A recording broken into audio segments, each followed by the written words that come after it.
Yo, what up folks of the web? Today I am making a shifter for this beautiful machine right in front of me.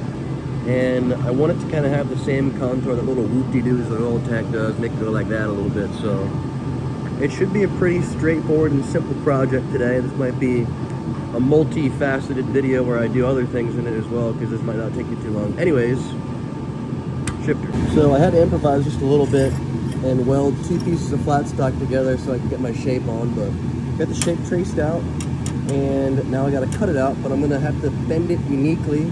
And then I had this other cool idea to, see where is it at, to weld some of this round stock on the side of it, kind of make it do a bend like that, and it should be cool. You kind of get the idea here. Bing boop bop, bada bing boom pow.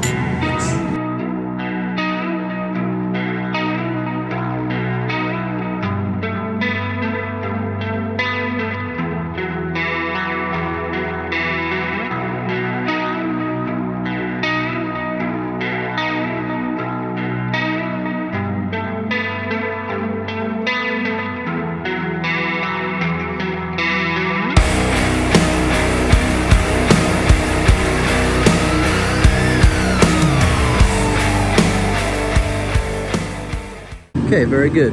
Here is where we are at right now.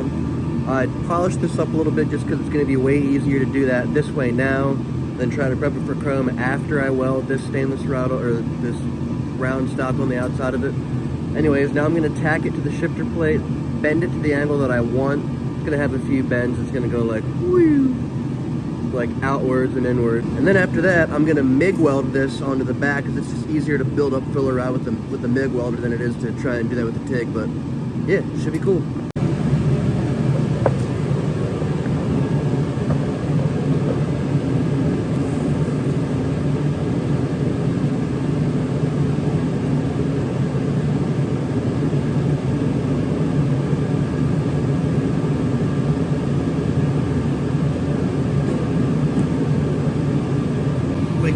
So you can see how it looks.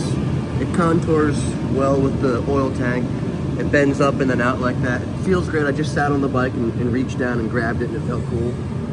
And now I have to make it functional. I ended up abandoning the idea with the round stock. I just didn't think it looked that cool. It was also kind of difficult. So I decided that I'm gonna cut this hole in here, unique little shape, and that's gonna be cool.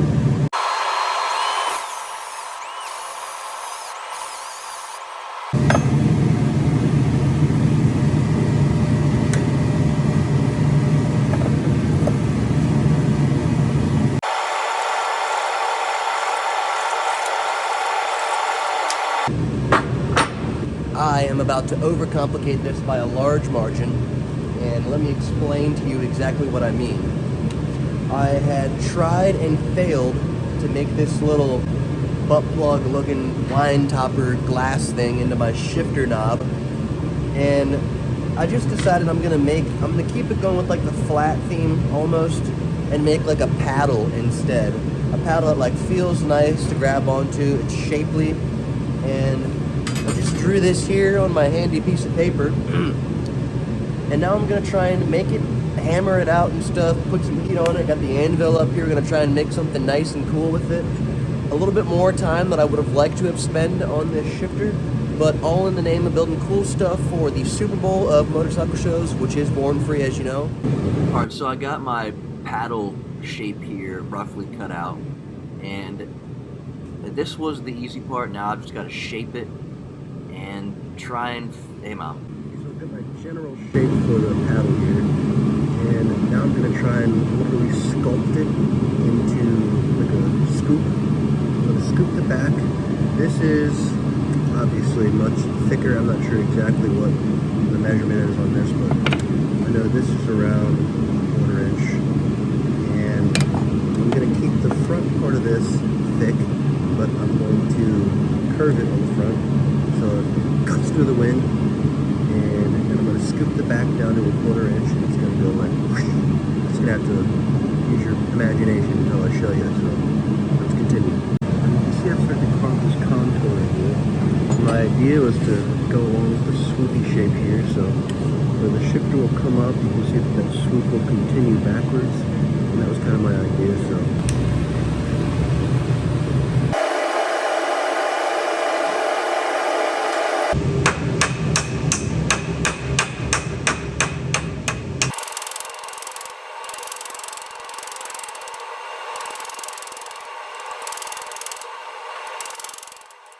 So you can see here I've got the knob or the paddle of the shifter all shaped up there, ready to be glued onto the rest of it. Looks pretty clean, I think, so get her on there. Dang, alright, little Blendini action going on. Hit her with the polish, and she's ready for chrome. It looks super, super sleek. My goodness gracious, I just kind of totally cracked out on metal finishing this and then polishing it up a little bit, but oh yeah, look at that. Look at that, baby. Let me know in the comments what you think. I'm actually incredibly stoked on it. I think it looks great. I think it flows super well. It's got similar contour to the oil tank, and when I'll shift back, oh gosh darn it. Anyways, like I was saying, when I'll shift back, it's gonna look like it has the same flow of the oil tank. But yeah, made the shifter. It's neat. What do you think? All right, so we're getting into this. What I'm doing here is I'm just pressure testing this gas tank with all my welds and some soapy water there. We've got about 25 PSI coming out of the air hose here. And naturally, with anything like this, they're gonna find a few little spots. So I've got one here along the backbone, one there kind of further up along the tunnel, and then another one right near where the tab is welded on there. So not too big of a deal. Overall, pretty solid.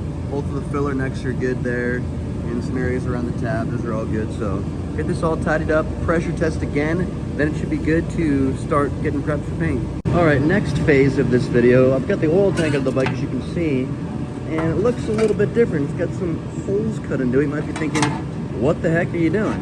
Well, I made some oopsies here with the oil tank, and let me tell you about them. Now, first things first, no good builder, engineer, creator, etc. will ever just build the prototype and the prototype be perfect. So this was obviously the first oil tank that I've ever made, and it was obviously the prototype as well. So once I had it in the bike with the rest of the pieces on there, like the motor and transmission and stuff, there were some things that I noticed that were a little bit wrong with it. First things first being my fill. The way that the tank sits in the bike, if you can recall from the videos earlier, it doesn't really leave me much room to have as much oil in here as I possibly can. So I want to relocate the fill to up here, and by doing that, I'm gonna have to have a bit of a smaller fill hole. So I'm gonna use like a 1/4 inch bung here, and just use like a drain plug as my fill. A funnel can still get in there, but the main idea is that it's gonna give me maximum capacity for this oil tank, which already is staying at right around 2 3/4 quarts. So the next part of this oil tank is the bottom here. Number one, I just really wasn't happy with the way that it looked, with the way that I had welded it in there. It was a bit difficult to get nice. But the other thing is my really, really smart brain decided that I was gonna get too excited about building the oil tank for the first time and forget to weld in the standoffs for my vent and return. That's right, I just welded 3 oil fittings on there with no standoffs going back up in the tank, and it just obviously would not have worked.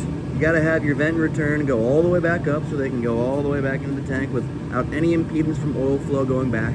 So yeah, I mean, just had to cut off the bottom of the tank, really not too huge of a deal, and then cut this patch out.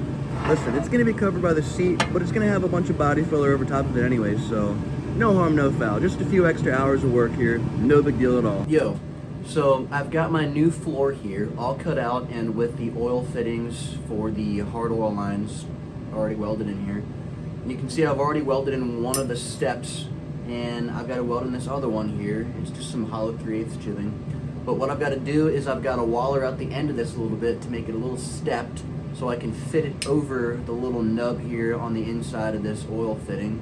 And to do that, I'm just going to put it in the vise, take a butane torch to it, heat it up until it's red, and then waller it out with this punch, and it should waller it out just enough to where I can fit it over the top and get a great weld on it. So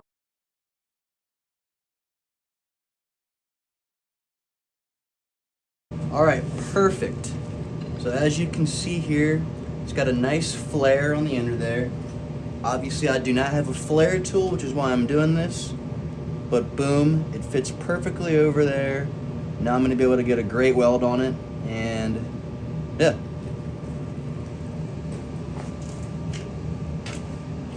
All right, perfect. We've got both standoffs welded in. All these welds have been pressure tested, so it will hold liquid and it will not leak. And now all it's left to do is weld it back into the bottom of the oil tank. Yeah.